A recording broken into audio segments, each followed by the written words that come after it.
नमस्कार दोस्तों, मैं आज आपको प्रिंसिपल्स ऑफ एजुकेशनल एडमिनिस्ट्रेशन के बारे में बताने जा रहा हूँ। जैसे शैक्षिक प्रशासन एक प्रगतिशील प्रक्रिया है। ये सभी बातें शिक्षा को प्रभावित करती हैं। ये देश की आवश्यकताओं की पूर्ति में सहायता करती हैं। जैसे पहला सिद्धांत है आपका दार्शनिक विचारधारा का सिद्धांत, प्रिंसिपल्स ऑफ फिलोसॉफिकल थॉट्स। दार्शनिक विचारधारा के अनुसार शैक्षिक प्रशासन का संचालन होना चाहिए। शिक्षा की समस्याओं तथा प्रश्नों पर विचार करते समय प्रचलित दार्शनिक विचारधारा को ध्यान में रखना चाहिए। शिक्षा उद्देश्यों की प्राप्ति के लिए शैक्षिक प्रशासन की सहायता ली जाती है। दूसरा आपका आता है जैसे व्यक्तित्व के विकास का सिद्धांत, जैसे पर्सनालिटी डेवलपमेंट। शैक्षिक प्रशासन व्यक्ति के शारीरिक, मानसिक, आध्यात्मिक, संवेगात्मक आदि विकास के लिए प्रयास करता है। शैक्षिक प्रशासन बालक की शक्तियों, योग्यताओं, रुचियों और आवश्यकताओं के अनुसार विद्यालय में शैक्षिक क्रियाओं की व्यवस्था करता है। तो इस तरह से तीसरा सिद्धांत है समाज की आवश्यकताओं का सिद्धांत, प्रिंसिपल ऑफ सोशल नीड्स। शैक्षिक प्रशासन समाज की आवश्यकताओं की पूर्ति करने का प्रयास करता है।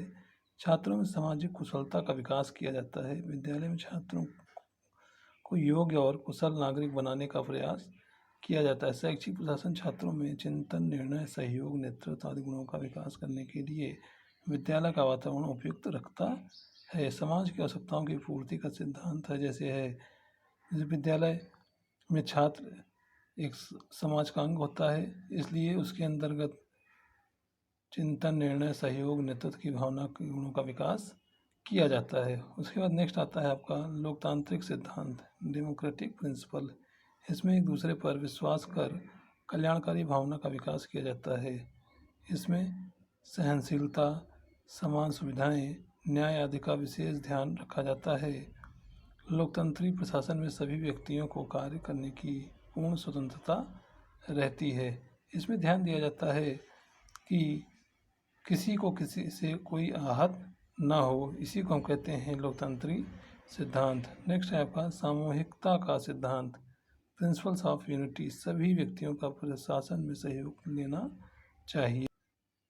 सभी को अपनी बात करने और अपने विचारों को व्यक्त करने की स्वतंत्रता होनी चाहिए। शिक्षा की नीतियों और योजनाओं के निर्माण में सबको उचित स्थान देना चाहिए। नेक्स्ट आता है योजना का सिद्धांत, प्रिंसिपल्स ऑफ प्लानिंग। प्रशासन किसी कार्य को करने के पहले उसकी कार्यप्रणाली निश्चित करता है।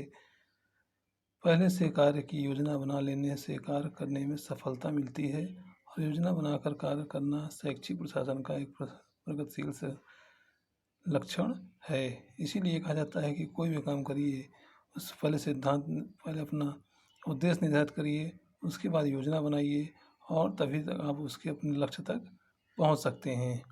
सातवां है जैसे कि मूल्यांकन का सिद्धांत। कोई भी कार्य करते हैं उसका जब तक मूल्यांकन नहीं होता है तब तक हमको पता नहीं चलता है कि हमने किसी कार्य को कहाँ तक अचीव कर लिया है। जैसे मूल्यांकन से ज्ञात होता है कि कार्य करने की विधि या साधन में कौन कौन सी कमियां रह गईं और आगामी कार्य में कमियों को पूरा कर लेंगे। इस तरह से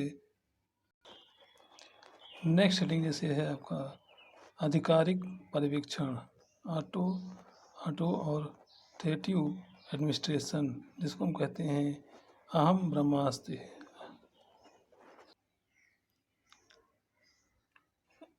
आधिकारिक पर्यवेक्षण आदेश लागू करने की प्रवृत्ति पर आधारित होता है।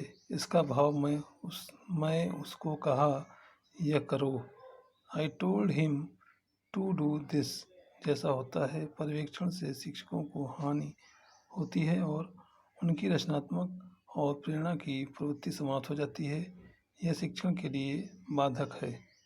पर्यवेक्षण संपूर्ण विद्यालय व्यवस्था, उसके संचालन, प्रतिदिन उत्पन्न होने वाली समस्याओं के समाधान आदि से है। फिर जैसे हेडिंग है पर्यवेक्षण की विधियाँ, मेथड ऑफ ऑटो।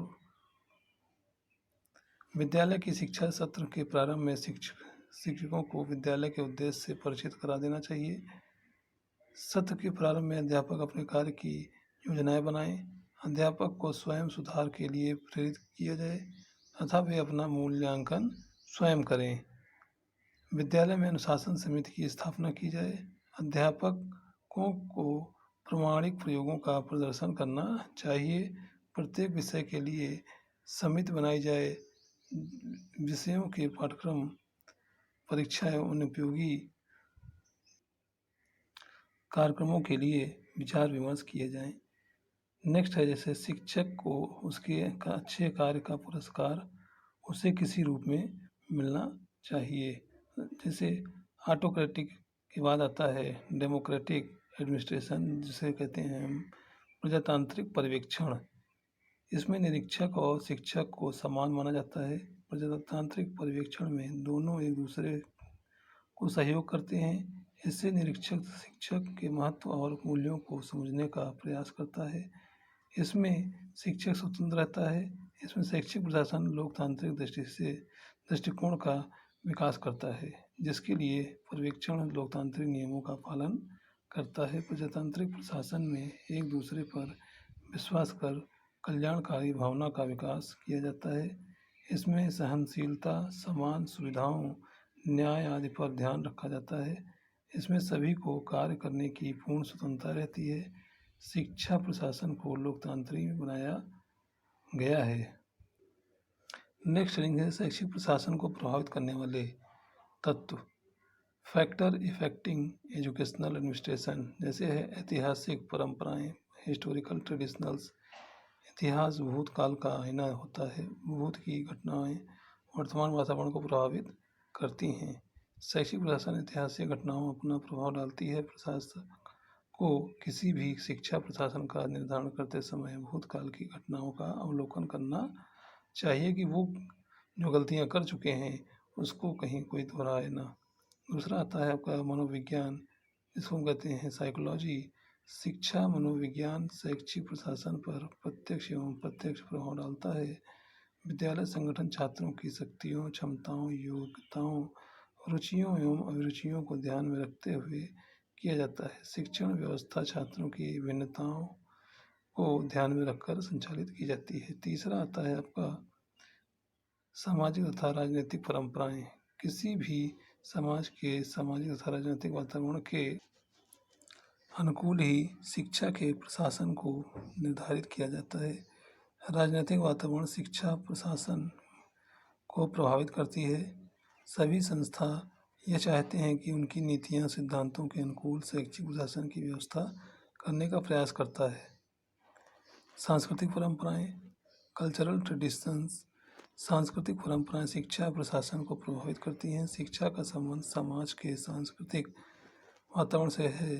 सांस्कृतिक व ज्ञान के बिना शिक्षा प्रशासन सही से निर्धारित नहीं किया जा सकता और न ही ऐसे प्रशासन से समाज एवं राष्ट्र लाभान्वित हो सकते हैं। सांस्कृतिक परंपराएं शिक्षा को पूरी तरह से प्रभावित करती हैं।